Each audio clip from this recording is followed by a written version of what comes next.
안녕하세요. DBN 와이드 마가복음 두 번째 시간에 오신 여러분들을 환영하고 축복합니다. 한 목사님이 성경 공부에 대해서 이렇게 설명하시더라고요. 성경 공부란 말씀이 성도들을 이끌어가는 것이다. 목사가 이끄는 것도 아니고 강의를 단순히 듣는 것으로 다한 것이 아니라 성도들이 직접 하나님의 인도하심을 받는 것이 성경 공부라는 겁니다. 오늘 성경 공부를 통해서 우리가 모였는데 말씀이 여러분을 이끌어가기를, 성령이 여러분을 이끌어가기를 기대합니다. 오늘은 먼저 로드맵 마가복음 숲 읽기를 살펴보겠습니다. 1막인데요. 갈릴리와 주변 사역을 보면 3개로 나눠집니다. 갈릴리 초기 사역, 그리고 후기 사역, 그리고 주변 사역이 나옵니다. 갈릴리 초기 사역은 14절로 시작됩니다. 14절, 요한이 잡힌 후에 예수께서 갈릴리에 오셔서 하나님의 복음을 전파하여. 세례 요한이 잡힌 후에 예수님이 등장하면서부터 하나님의 나라를 선포하는 것으로 말씀이 시작됩니다. 15절을 보면 하나님의 나라가 가까이 왔으니 회개하고 복음을 믿으라. 그렇게 복음 선포를 한 후에 하나님 나라 가르침의 능력에 대해서, 그 다음은 하나님 나라 복음의 역사에 대해서 나오고 있습니다. 빨간색으로 칠해져 있는 부분을 보면 하나님 나라가 선포되는 자리마다 죽기와 이적과 베드로의 장모를 고침, 병든 자들과 귀신 자들을 치유했다는 내용, 그리고 나병 환자를 고치고 중풍병자를 치유하고 그 주변에 있는 사람들이 놀라워하는 반응이 2장 12절까지 계속 나타나고 있습니다. 그런데 그 다음이 중요하죠. 15절을 보면 흐름에 작은 변화가 있습니다. 세리와 죄인들과 함께한 식탁입니다. 그리고 이 사건에 대해서 바리새인들이 도전하고 답변하고 있는 내용이 나옵니다. 그 후에 금식과 안식일에 대한 이야기, 그리고 안식일에 손 마른 자를 치유하는 사건을 보면서 바리새인들이 계속 문제를 제기하고 있습니다. 그리고 예수님은 반론을 제기하죠. 바로 여기까지가 1장 14절에서 3장 6절까지 갈릴리 초기 사역을 정리한 하나의 흐름입니다. 그렇다면 바리새인들은 왜 계속 문제를 제기하고 있고 예수님은 반론을 제기하고 있을까요? 예수님이 세리와 죄인과 함께 식탁의 자리를 가졌기 때문입니다. 바리새인들에게 도무지 용납할 수 없는 사건이 벌어진 것인데 오히려 예수님은 하나님 나라의 복음을 선포하면서 그가 새로운 시대를 열었고 새로운 시대는 이런 시대가 될 것이다 라고 보여주고 있기 때문입니다. 그 시대가 어떤 시대일까요? 죄인들과 세리들이 하나님의 아들과 함께 식탁의 자리에 앉을 수 있는 새로운 시대가 열렸다는 것이죠. 이렇게 예수님은 하나님 나라의 복음을 선포했습니다. 이 복음이 놀랍게 역사했죠. 이 복음을 가지고 있는 성격이 새로운 시대였는데 그 시대를 대표하고 있는 바리새인들이 동의가 안 되는 것입니다. 그래서 그들이 가지고 있는 핵심적인 개념, 안식일의 개념, 금식의 개념으로 예수님을 공격하는데 예수님은 새로운 시대는 다른 룰이 적용된다고 하면서 갈릴리 초기 사역이 이어지고 있습니다. 이러한 흐름으로 우리가 오늘 이 시간 마가복음을 살펴보겠습니다.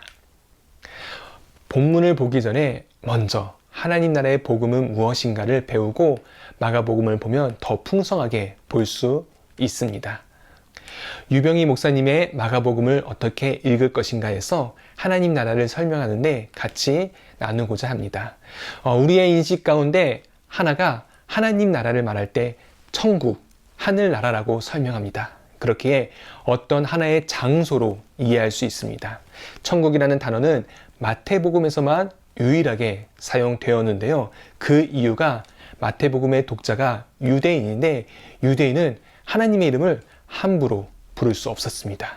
그래서 하나님이 다스리시는 나라가 아니라 하늘나라, 천국이라는 표현을 사용했습니다. 그 외 성경에는 하나님 나라라고 말합니다. 정확히 말하면 하나님의 나라는 장소적인 개념보다 통치, 지배, 왕권이라는 표현이 더 가깝습니다. 그렇게 본다면 하나님께서 다스리시는 영역이 하나님 나라인 것이죠. 쉽게 적용하면 교회는 건물이죠. 코로나 시대가 되면서 이런 슬로건이 계속 소개되고 있습니다. 우리가 교회입니다. 우리가 교회입니다. 그 말은 하나님의 다스림을 받는 우리가 주님 아래 있을 때 내가 있는 곳이 하나님 나라가 되는 것입니다. 온라인으로 예배를 드리는 가정이 하나님의 다스림과 통치 아래 있을 때 그곳이 바로 교회, 하나님의 나라가 되는 겁니다. 즉 그곳이 가정이든 직장이든 어느 곳이든 하나님 나라이죠. 주 예수와 동행하니 그 어디나 하늘나라. 바로 하나님의 나라는 첫 번째, 하나님이 다스리셔서 하나님의 뜻이 이 땅 가운데 이루어지는 나라입니다. 주기도문이 떠오르더라고요. 나라가 임하시오며 뜻이 하늘에서 이루어진 것 같이 이 땅에서도 이루어지이다. 두 번째는 하나님 나라는 하나님의 말씀이 지체 없이 순종되어 현실이 되는 세계이며 하나님의 말씀이 흥왕하여 세력을 얻는 현장이다. 어려우신가요? 쉽게 다시 풀어 설명하면 예를 들어 이런 겁니다. 창세기 1장과 2장을 보면 하나님이 이르시되 성경에서 이 부분이 가장 잘 드러난 곳이 에덴 동산입니다. 하나님이 이르시되 빛이 있으라. 그럼 빛이 쫙 생기죠. 그 누구도 안 됩니다라고 막을 수 없습니다. 하나님이 사람을 지으실 때 무엇으로 지으실까요? 말씀으로 지으시죠. 그 누구도 막을 수 없는 일입니다. 즉 하나님의 말씀이 현실이 되는 세계가 바로 하나님 나라이죠. 그래서 오늘 우리의 자리가 하나님의 나라인가 아닌가를 증명하는 것은 너무나도 분명합니다. 하나님의 말씀이 나의 삶을 통해서 현실이 되면 그것은 바로 하나님 나라에 가까운 것입니다. 그렇지만 내가 하나님의 말씀을 듣는다 할지라도 하나님의 말씀이 튕겨나가고 현실이 되지 못하고 거부되어진다면 그것은 하나님 나라가 아니라 그분과 관계없는 멀리 떨어진 삶을 살아가게 되는 것이죠. 이처럼 예수님이 전한 복음은 하나님 나라입니다. 하나님이 다스리시고 통치하시며 작정하신 뜻이 그대로 이루어지는 것이죠. 그런데 그것을 방해하는 첫 번째 사건이 등장하는데 그것은 바로 죄입니다. 첫사람 아담과 하와가 죄를 집니다. 그 죄는 하나님의 다스리심을 거부하는 사건입니다. 하나님의 말씀을 밀어내는 것, 나와 상관없다고 생각하는 것이 하나님의 통치가 임할 때 그것을 억압이라고 생각하는 것이죠. 실제로 하나님의 통치는 하나님의 생명과 능력을 우리에게 선물로 주셨습니다. 그렇게 에덴 동산에서 아담과 하와는 그 땅을 다스릴 수 있는 권한이 있었습니다. 각종 들짐승들과 공중의 새에게 이름을 지어주고 그들과 함께 어울렸습니다. 그런데 그 다스림의 삶을 누릴 수 있었는데 뱀의 유혹에 빠져서 자신이 하나님처럼 되고자 합니다. 자신이 다스리고 통치할 수 있다고 생각하는 것입니다. 그것이 바로 죄의 본질, 우리의 모습인 거죠. 아담과 하와는 하나님의 통치를 억압으로 생각하고 있는 것이죠. 그럼 질문이 있습니다. 이제 죄로 인해서 하나님의 나라가 훼손되는 상황이 벌어졌는데 하나님께서는 이 하나님의 나라를 다시 재건하려고 하십니다. 어떻게 재건하실까요? 어떻게 다시 통치하실까요? 폭력으로? 억압으로? 시키는 대로 해. 그게 좋을 거야. 그렇게 하지 않으시죠. 사랑이신 하나님은 하나님 나라의 회복 또한 사랑으로 회복시키십니다. 이것이 성경에서 매우 중요한 핵심입니다. 그렇기에 예수님 이야기가 등장하죠. 사실 하나님은 힘과 권한으로 다시 처음부터 시작할 수 있었는데 그렇게 하지 않으시고 새 길을 여십니다. 폭력과 억압이 아니라 아버지의 마음, 하나님의 성품에 따라서 사랑으로 이 나라를 회복시켜 주시죠. 그래서 예수 믿는 자는 죄사함의 은혜를 받은 자는 그의 주인이 달라졌기 때문에 삶이 변화될 수밖에 없습니다. 우리가 예수를 믿음으로 죄 용서를 받았다는 것은 우리의 통치권 주인이 바뀌었다는 것인데 우리가 살던 나라가 달라졌다는 겁니다. 주권의 전환이 이루어진 것이죠. 이처럼 성경은 창세기부터 요한계시록까지 구약의 이스라엘과 신약의 성도를 통해서 인류 역사 속에서 진행된 하나님의 나라를 기록한 책이다라고 설명할 수 있습니다. 그럼 성경을 통해서 어떻게 하나님이 통치하시고 역사하셨는지 살펴보겠습니다. 이종필 목사님의 성경 관통 책을 보면 하나님 나라 관점을 그림으로 쉽게 설명해 주셨습니다. 세상의 국가는 국민, 영토, 주권이라는 세 가지 요소로 구성되어 있는데 하나님의 나라도 마찬가지로 세 가지로 구성될 수 있다는 겁니다. 그런데 이 중에서 가장 중요한 개념이 무엇일까요? 바로 주권이라는 겁니다. 즉 땅과 백성이 있더라도 주권이 없으면 국가라 할 수 없기 때문입니다. 국가의 개념에서 주권이란 국민이 스스로 법을 만들고 그 법에 따라 나라를 통치하는 것을 말합니다. 일제강점기 때는 우리가 주권이 강탈당했죠. 그러니 우리가 스스로 아무것도 할 수 없는 억압된 삶을 살아간 것입니다. 이처럼 하나님 나라에서는 주권이 중요합니다. 바로 하나님의 말씀의 중요성을 말하는 것이죠. 이 개념을 하나님 나라에 도입하면 하나님 나라란 하나님이 선택하신 백성이 하나님이 주신 땅에서 하나님의 주권을 지키며 즉 하나님의 통치에 순종하며 살아가는 나라라고 정의합니다. 물론 여기에서 땅은 단순히 장소를 의미하는 것이 아니라 하나님의 통치 아래에 있는 하나님의 다스림 아래에 있는 영역이라고 보시면 될 것 같습니다. 그렇다면 세 가지를 살펴보겠습니다. 첫 번째는 백성의 변화입니다. 아담과 하와에서 아브라함의 후손 그리고 이스라엘에서 신약 성경의 성도까지 이어짐을 볼 수 있습니다. 즉 백성들이 하나님의 주권에 순종할 때 반대로 하나님의 주권에 순종하지 않을 때의 변화가 계속 나타나고 있음을 보게 됩니다. 그러면서 이제 예수 그리스도를 통해 하나님 나라의 백성이 되는 것이죠. 두 번째는 주권의 변화입니다. 처음에는 선악과 명령이었고 그 다음은 율법이었고 그 다음은 하나님의 말씀, 성경입니다. 그 말씀을 통해 하나님의 통치가 이루어지는 것이죠. 처음에 주권은 선악과 명령이었죠. 누가 하나님이냐? 사단이 유혹하죠. 너도 하나님처럼 될 수 있어. 하나님의 주권을 인정하지 않고 너의 인생의 주인은 누구요? 너가 될 거야. 그때부터 타락의 길로 들어서게 됩니다. 우리가 그런 고백을 자주 합니다. 하나님, 내 삶을 다스려 주셨어. 내 삶을 통치하소서. 그런데 그런 자가 하나님의 말씀이 없습니다.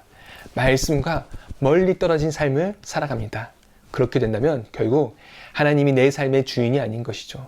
내 삶의 주인이 하나님이 아닌 자는 절대로 이 땅 가운데서 하나님의 통치와 다스림을 누릴 수 없습니다. 그러니 결국 누군가에게 이끌려 다니는 삶을 살게 됩니다. 뱀의 유혹, 사탄의 유혹에 하나님의 율법이 아닌 금송아지라는 우상 숭배에 바로 세상의 가치에 휩쓸리는 이리저리 끌려다니는 삶을 살게 됩니다.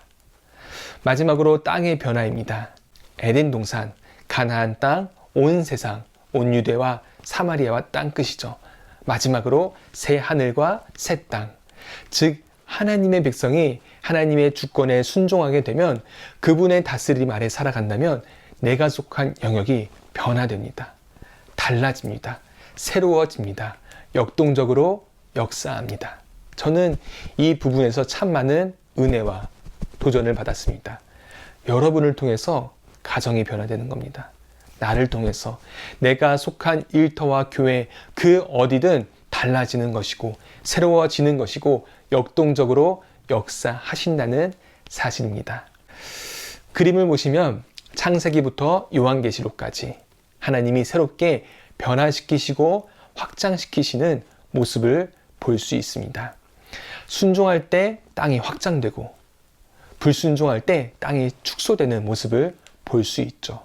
즉 하나님의 다스림이 줄어드는 것이죠. 그리고 그 역사는 지금까지도 이 땅 가운데서 분명히 나타나고 있습니다. 바로 이 나라가 이 세계가 선교의 현장입니다. 코로나를 지나가고 있는 이때에 과연 나의 삶의 영역은 확장되고 있습니까? 아니면 줄어들고 있습니까? 오늘 이 시간을 통해서 그런 확신이 있기를 바랍니다. 하나님의 말씀을 가까이 하는 사람은, 하나님 말씀에 이끌림 받는 교회는 분명히 반드시 하나님이 회복시켜 주시고 변화시켜 주십니다. 삶의 영역을 확장시켜 주십니다. 그렇게 하나님 나라가 땅끝까지 여러분 삶에서 확장되어 열매 맺는 기쁨이 있기를 기대합니다. 그럼 하나님 나라의 복음을 가지고 본문 말씀을 살펴보겠습니다. 첫 번째는 하나님의 복음입니다. 1장 14절을 보면 갈릴리에 오셔서 하나님의 복음을 전파하여, 그냥 복음이라고 해도 될 것을 마가는 하나님의 복음이라고 말합니다. 지난주에 말씀드렸듯이 마가복음이 쓰일 당시의 복음은 기독교가 쓰는 단어가 아니었죠. 로마 황제의 명령을 뜻하는 말이었기에 로마 시민들에게는 복음은 곧 로마 황제의 명령으로 인식했습니다. 로마는 온 세상을 향해서 황제의 명령은 온 천하에 평화를 가져다 준다라고 선포했습니다. 그러나 그것은 인간이 만든 평화, 인간이 만든 복음에 불과했습니다. 온 인류가 공감할 수 있는 복음이 아닌 철저히 로마 중심의 복음이었기 때문입니다. 한계가 있는 복음에, 절망으로 이끄는 복음에 내 삶을 걸지 마십시오. 그 끝은 생명의 길이 아니라 낭떠러지입니다.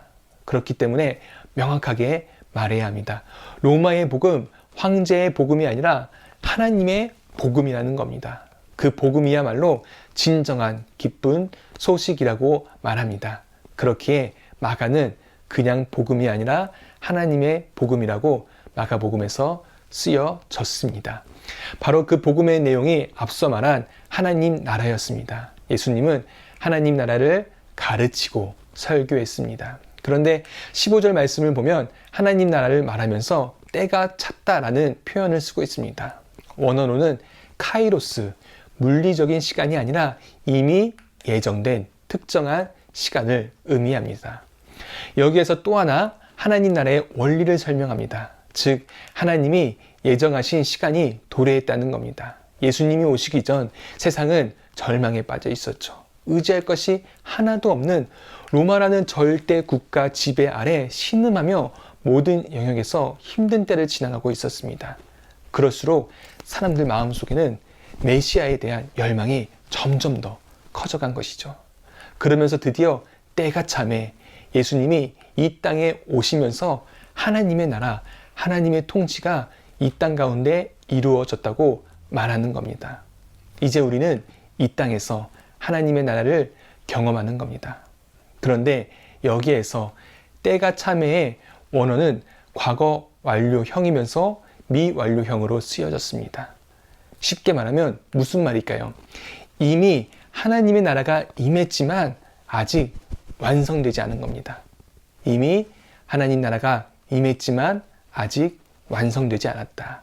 주님이 다시 오시면서 하나님의 나라를 우리가 경험할 수 있지만 주님이 다시 재림하실 때 하나님의 나라가 완성되는 겁니다.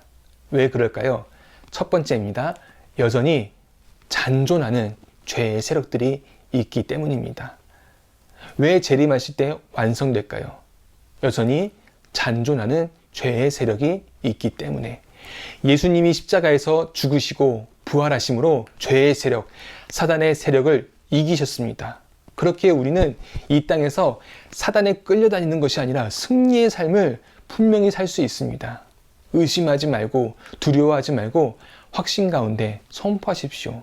그럼에도 여전히 이 땅 가운데 남아있는 잔존하는 죄의 세력들이 있습니다.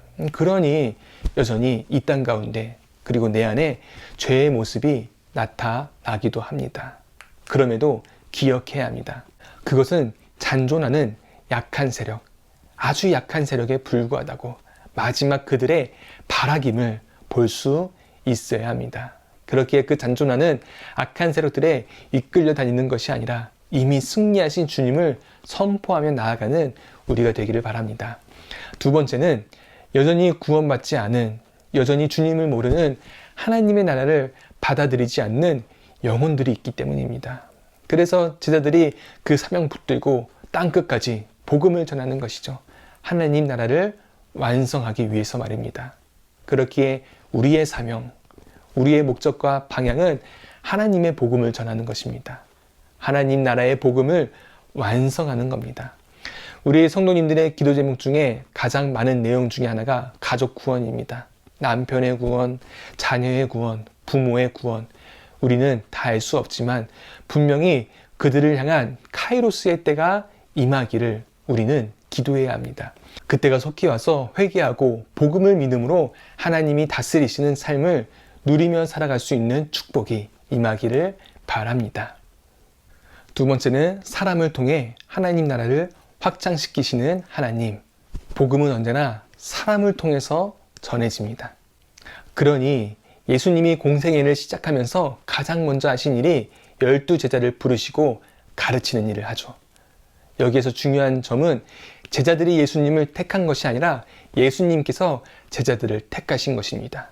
그냥 갈릴리로 걷다 보니 어부들을 보면서 이리로 와 보라 라고 한 것이 아니라 그들을 택하기 위해서 직접 그 자리로 가시고 부르신 것입니다. 그렇기에 주님이 주도권을 가지고 계신 것이죠. 그러니 주님이 도와주시고 주님이 책임져 주십니다. 여러분이 있는 곳이 어쩌다가 있는 곳이 아니라 예수님이 그곳으로 부르신 것입니다. 그러니 주님께 더욱 맡기고 주님이 행하실 것이라는 확신과 신뢰가 있어야 합니다. 이게 왜 중요하냐면 누군가에게는 내가 지금 가정에 있는 것이 너무 힘이 들고 어려워서 그 자리를 포기하고 싶기도 하고, 마찬가지로 리더의 자리, 섬김의 자리에 있는데 그 자리의 무게가 너무 크게 느껴지고 힘들어하기도 합니다. 그러니 그 자리를 빨리 떠나가고 싶어하는 마음이 왜 없겠습니까? 얼마나 힘들고 어려우면 그러겠습니까? 그런데 그 자리를 벗어나고자 하는 마음 이전에 그 자리로 이끄신 하나님의 마음을 먼저 볼 수 있어야 합니다. 생각해 보십시오. 어쩌다 보니 여러분이 그 자리에 있으신 겁니까? 우연히 살다 보니 사명자가 되셨습니까? 절대 그렇지 않습니다. 그렇게 생각하면 내 인생이 얼마나 초라하고 안타깝습니까? 하나님의 계획 안에서, 하나님의 섭리 안에서 이루어진 것이죠. 하나님이 먼저 택하셔서 부르신 것이고 살아남는 어부가 되라고 사명을 주신 것입니다. 그 마음으로 다시 한번 나의 주도권을 주님께 맡길 수 있는 우리 모두가 되기를 바랍니다. 그렇다면 예수님의 부르심을 받은 제자들에게 어떤 현상이 일어납니까? 첫 번째는 제자들은 부름을 받고 자신의 그물을 버리는 과정을 겪습니다. 부름을 받은 자는 버려야 합니다. 버리지 않고서는 부르심을 따를 수 없기 때문입니다. 왜 내려놓고 버리는 일이 어려울까요? 더 좋은 가치, 영원한 가치를 보지 못했거나 아직 경험하지 못한 것입니다. 즉, 하나님 나라의 다스림을 받는 삶을 제대로 살아보지 못했거나 내 삶을 하나님이 통치하셔서 내가 가는 곳이, 내가 밟는 땅이 회복되고 변화된 경험이 없는 것입니다. 두 번째는 진짜로 주님 때문에 아주 작은 것이라도 내려놓고 버리는 일을 제대로 해보지 못한 것입니다.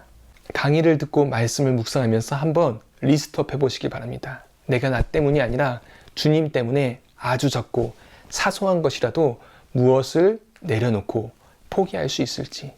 그 경험을 통해서 우리는 더욱 하나님의 마음을, 주님을 닮아갈 수 있습니다. 그 일이 날마다 훈련되어지고 포기되어질수록 하나님과 더 가까워지고 부르심에 합당한 삶을 살게 되는 것입니다. 그렇게 하나님의 사역에, 하나님의 선교에, 하나님의 목적에 같이 동참함으로 살아남는 어부가 되기를, 하나님의 나라를 완성하기를 기대합니다. 세 번째는 하나님 나라 가르침과 능력입니다. 이 부분에서 예수님의 갈릴리 사역의 특징을 이루는 4가지 요소들이 모두 있습니다. 본문을 보면 예수님의 전반적인 사역의 그림을 하루의 일과 가운데 나타내고 있습니다. 하나님 나라를 가르치고 그 가르침에는 치유와 능력이 이어지고 있죠. 그리고 내가 이 땅에 온 목적과 방향을 강조하시면서 선포하십니다. 즉 새로운 가르침에는 권위가 있는 겁니다. 마가복음에는 4개의 귀신 축출 이야기들이 있는데 이들 중에 2개는 예수님과 귀신 사이의 대화를 포함하고 있습니다. 그런데 그 대화를 보면 예수님의 신분에 대해 귀신들의 놀라운 지식이 나타나고 있죠.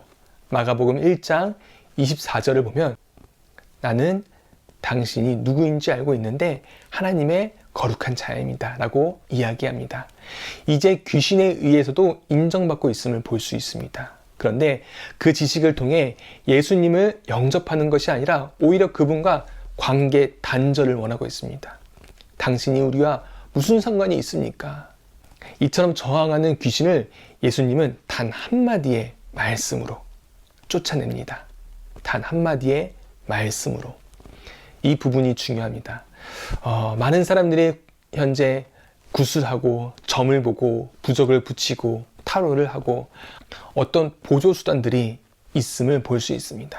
그런데 주님은 악한 영을 쫓는데 다른 것을 필요하지 않으십니다. 단 한마디 권위 있는 명령, 말씀으로 기적이 나타납니다. 즉 아무리 사탄의 세력이 있다 할지라도 주님 앞에서는 권위 있는 말씀 하나면 충분합니다. 그렇기에 여러분들 다른 것에 마음을 빼앗기지 말고 하나님의 말씀 하나면 충분합니다 라고 고백하고 그 권위 있는 말씀으로 승리하는 우리가 되어야 합니다. 이제 21절에서 시작된 예수님의 24시간 가버나움 사역이 마무리됩니다. 그런데 하나님 나라를 가르치시고 귀신 축출과 치유와 선포의 과정 가운데 예수님이 행하신 중요한 일이 있으십니다. 24시간 사역을 마무리하셨는데 무슨 일을 하셨을까요? 35절입니다. 새벽 아직도 밝기 전에 예수께서 일어나 나가 한적한 곳으로 가서 거기서 기도하시더니 분주한 하루의 사역 후 예수님은 피곤하실 텐데 육체적 피로를 뒤로 하시고 주변의 분주함과 번잡함을 피하여 아침 일찍 한적한 곳을 찾아 기도하십니다. 본문에서 한 가지 알 수 있는 사실은 제자들이 예수님을 쉽게 찾습니다. 그 일이 가능한 이유는 예수님께서 늘 기도하시던 시간과 장소가 정해져 있기 때문입니다. 주님은 언제나 사역 가운데 늘 하나님 나라의 복음을 전하는데 항상 기도의 모습이 있으셨습니다. 그것도 사역 전에 그리고 사역 후에 습관에 따라 기도의 자리를 지키셨습니다. 즉 주님은 끊임없이 나의 뜻이 아니라 더욱 하나님의 뜻이 계속 이루어지기를 기도하시면서 자신을 점검하고 하나님 앞에 나아가는 모습을 볼 수 있습니다. 그러면서 본문을 통해 우리가 알 수 있는 사실이 있습니다. 예수님의 계획과 제자들의 기대 그리고 무리들의 관심이 얼마나 다른지를 잘 보여줍니다. 모든 사람이 주를 찾습니다. 아마도 제자들은 예수님의 사역에 대한 무리의 열렬한 반응에 상당히 기분이 업된 것을 볼 수 있습니다. 그러나 예수님은 사람들의 인기를 얻는 것에 당신의 사역의 목표가 아님을 분명히 하십니다. 다른 이웃마을로 가자. 내가 거기서 복음을 선포해야겠다. 이것을 위해 내가 왔기 때문이다. 무리들의 관심이 다르고 제자들의 관심이 다르고 예수님의 관심이 다름을 볼 수 있습니다. 이제 마가복음을 통해서 서로 다른 관심과 기대를 가지고 함께할 때 어떤 어려움을 만나게 될지 마가복음을 통해 계속 보게 될 것입니다. 그러면서 본격적으로 새로운 가르침에 대해서 종교 지도자들과 논쟁이 이제 시작됩니다. 표를 통해 볼 수 있듯이 갈릴리에서 5개의 논쟁이 계속 일어납니다. 이렇게 계속되는 논쟁이 있다 보니 바리새인들에게 든 생각이 어떻게 하면 예수를 죽일 수 있을까를 고민하면서 조금씩 그들의 상황을 만들어 갑니다. 그러면서 레위를 부르시는 장면이 나타납니다. 여기에서 중요한 점은 예수님이 레위의 집에 들어가 많은 세리들과 죄인들과 함께 식탁에 앉으셨다는 점입니다. 앞서 등장한 중풍병자와 같이 연약하고 소외되고 병든 자들 곁에 계십니다. 나와 잘 맞고 내 생각과 의견에 잘 따르고 나와 비슷한 환경에 있는 자들에게만 내 삶이 맞춰져 있는 것이 아니라 나와 다르고 누군가에게는 소외되더라도 함께 할 수 있는 넉넉한 부유한 마음이 있기를 바랍니다. 오늘 이 강의 마지막입니다. 흔히 사람들이 기독교를 종교라고 말하는데 엄밀한 차원에서 기독교는 종교가 아닙니다. 예수님 그 자체입니다. 본문을 보면 예수님이 안식일에 행하신 사건을 다루고 있습니다. 밀밭 사이를 걷다 허기를 느낀 제자들이 이삭을 자르는 장면이 이야기로 나타나고 있습니다. 제자들이 안식일에 이삭을 비벼 먹는 것을 보고 시비를 건 사람들은 바리새인들입니다. 바리새는 원래 구별된 자라는 뜻이 있습니다. 그들에게 있어서 특히 안식일은 더욱 목숨처럼 중요한 것이었습니다. 피가 난다 해도 최소한의 지혈만 한 채로 있다가 안식일이 끝난 뒤에 치료를 했고, 안식일에 걸을 수 있는 거리를 정해놓고 그 이상은 걷지 않았습니다. 그런데 자꾸 예수님이 안식일의 율법과 어긋나는 일을 하시니 바리새인들과 정면으로 부딪힐 수밖에 없는 것이죠. 세밀한 규칙을 정하고 그것에 조금도 반하지 않게 사는 것입니다. 창조의 작업도 6일 동안 창조하신 뒤 일곱째 날에 안식하셨는데 그 안식을 종교제 지도자들은 단순히 아무것도 하지 않는 휴식의 개념으로 이해합니다. 그러나 안식은 천지창조의 마지막으로 더 이상 손댈 것이 없는 완전하다는 선포인 동시에 인간에게 복을 주시기 위해 하나님이 만드신 날입니다.